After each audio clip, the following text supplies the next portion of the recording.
Bismillahirrahmanirrahim. Assalamualaikum warahmatullahi wabarakatuh. Kami dari kelompok 13 ingin presentasikan nitrogen compound in the surface water dengan anggota yang pertama saya sendiri, Afifah Salsabil, dan yang kedua Armina Amelinda, dan yang ketiga adalah Andi Faradipasya. Next slide.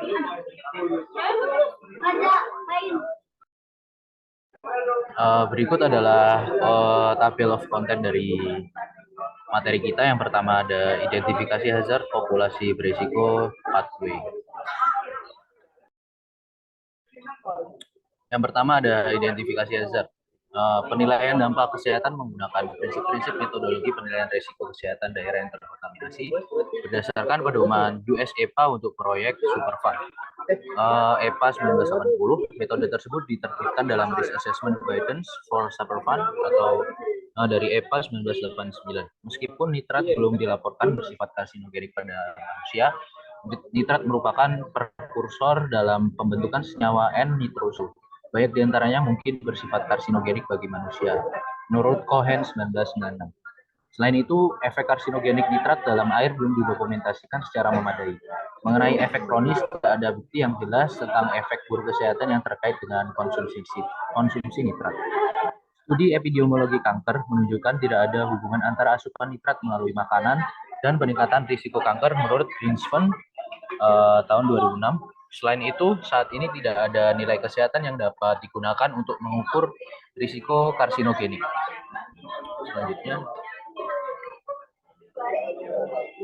Selanjutnya, namun nitrat dapat menghasilkan efek samping toksik yang serius, khususnya penggemar berusia kurang dari 6 bulan. Konsentrasi nitrat yang tinggi di dalam air menyebabkan metemoglobinemia, juga disebut sindrom bayi biru. Penyakit ini terjadi terutama pada bayi di bawah 6 bulan dikarenakan perutnya mengandung asam yang jauh lebih lemah daripada anak yang lebih tua dan orang dewasa. Dalam kondisi yang menguntungkan seperti itu, lebih banyak bakteri yang dapat dengan mudah mengubah nitrat VNO3 menjadi nitrat 3NO2.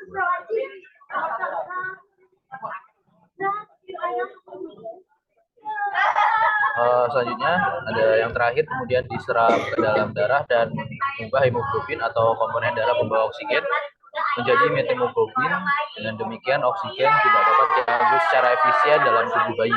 Akibatnya jaringan vital seperti otak tidak mendapat oksigen yang cukup. Tidak seperti bayi, pada orang dewasa methemoglobin diubah kembali menjadi hemoglobin. Metemoglobinemia dapat menyebabkan kerusakan otak dan kematian. Selain bayi, wanita hamil, orang yang kekurangan enzim yang mengubah metemoglobin kembali menjadi hemoglobin normal, dan orang dewasa dengan asam lambung rendah paling rentan terhadap metemoglobinemia menurut Sensuk tahun 2005. Tidak ada efek seperti itu yang diamati pada konsentrasi nitrat rendah. Di sana tingkat maksimum nitrat dalam air minum telah ditetapkan. Peraturan Air Minum Nasional AS menetapkan tingkat kontaminan maksimum 10 dan 1 mg per dm kubik untuk nitrat dan nitrat 3. Baik, selanjutnya ada populasi beresiko, di mana anak kecil merupakan yang paling sensitif terhadap nitrat di dalam air. Subpopulasi di atas 3 tahun termasuk dalam bayi, termasuk dalam estimasi kesehatan 6 kelompok dalam umur total. Dikarenakan tidak adanya bukti yang jelas mengenai karsinogenik di dalam air, efek akut tidak kronis dipertimbangkan, dan untuk paparan jangka pendek kurang dari 2 minggu dianggap untuk seminggu. Untuk semua kelompok umur dipertimbangkan rata-rata waktu paparan dengan durasi yang sama. Faktor spesifik paparan anak kecil adalah umur, tinggi badan, dosis, asupan masyarakat, dan waktu mandi harian seperti tabel di bawah.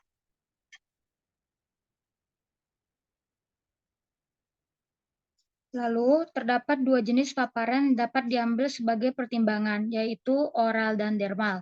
Kuantifikasi paparan oral berhubungan dengan konsumsi air masyarakat, sedangkan paparan yang kedua adalah jumlah absorpsi pada kulit ketika mandi. Berikut adalah tabel rata-rata dosis harian nitrat dan nitrit ADD. Dapat dilihat dari tabel di atas bahwa rata-rata dosis yang paling banyak pada kelompok umur 3 hingga kurang 6 bulan. Dapat diartikan bahwa kelompok umur anak kecil yang paling berisiko adalah kelompok umur 3 hingga 6 bulan, kurang lebih 6 bulan. Next.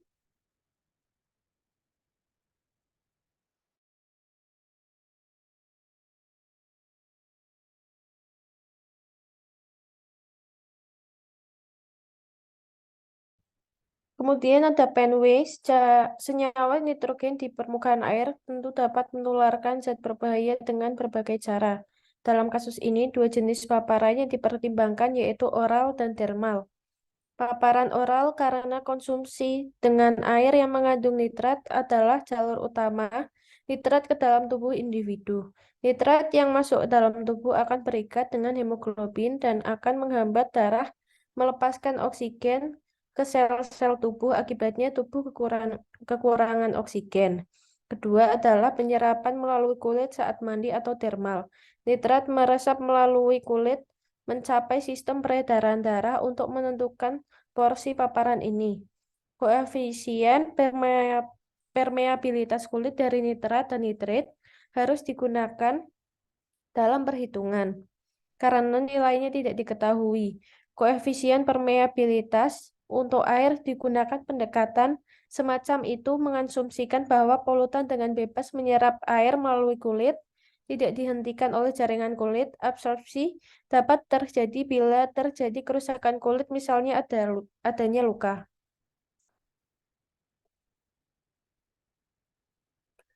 Kemudian ada karakterisasi risiko. Pengaruh polutan air yang dipertimbangkan terhadap kesehatan subpopulasi yang diteliti kuantifikasi menggunakan dosis yang diserap menggunakan rumus 27. Membandingkan rata-rata dosis harian ADS dengan dosis rujukan RFD memungkinkan untuk menentukan risiko kesehatan penggunaan air untuk minum dan memandikan anak. Tabel menunjukkan hazard quotient Haki akibat kontaminasi air dengan kedua jenis nitrat yang dihitung untuk subpopulasi tertentu. Tabel juga menunjukkan indeks bahaya dari jumlah haki yang ditentukan untuk kedua polutan. Berikut tabel hazard quotients haki dan hazard indeks HI untuk subpopulasi anak-anak. Seperti yang dapat dilihat, haki dan HI terkait dengan polutan air di bawah 1 untuk semua subpopulasi. Hasil yang memuaskan ini karena kebiasaan menggunakan air kemasan untuk menggantikan sebagian air ledeng yang digunakan untuk konsumsi.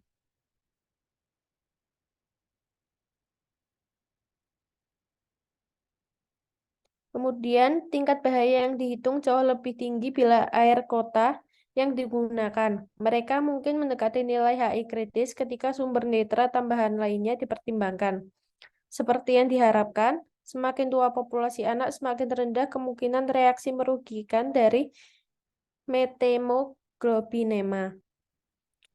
Namun yang mengejutkan, indeks resiko tertinggi pada kelompok anak usia 3, kemudian kurang dari 6 bulan, 6 bulan, dan kurang dari 12 bulan ini mungkin karena subpopulasi ini mengkonsumsi lebih banyak air komunitas dibandingkan dengan air-air berat badan mereka. Dari sini harus disimpulkan bahwa menurut asumsi yang digunakan, nitrat dan nitrit tidak memiliki efek yang berbahaya yang serius bagi kesehatan pada subpopulasi ini. Namun disarankan untuk memeriksa kemungkinan sumber nitrat lainnya seperti sayuran, buah-buahan, daging, produk susu, dan lain-lainnya.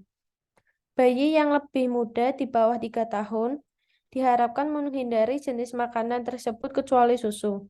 Pada anak-anak berusia lebih dari 3 bulan, semua rute pemaparan tambahan dapat menyebabkan peningkatan kadar HI dan kemungkinan gangguan nitrat. Secara umum, nitrat menyebabkan lebih banyak masalah kesehatan daripada nitrat, meskipun konsentrasinya dalam air berkali-kali lebih rendah daripada nitrat. Kemudian ada manajemen risiko. Manajemen resiko ini merupakan bagian dari komunikasi resiko. Dalam manajemen resiko perlu keterlibatan berbagai pihak, seperti pemangku kebijakan dan masyarakat. Pada resiko kandungan nitrogen di air permukaan diperlukan manajemen resiko untuk mengurangi resiko yang terjadi. Parameter yang digunakan yaitu 1. Konsentrasi nitrogen di air sungai, solusi pengolahan airnya, teknologi, biaya, sumber daya manusia, dan waktu. Yang kedua, penggunaan air di sungai. Solusinya, mengurangi penggunaan air sungai untuk mandi pada bayi atau tidak menggunakan sungai untuk bayi 6 hingga kurang dari 12 bulan. Dapat menggunakan sumber air lainnya untuk mandi seperti air tanah. Sekian presentasi dari kelompok kami. Kurang lebihnya mohon maaf. Assalamualaikum warahmatullahi wabarakatuh.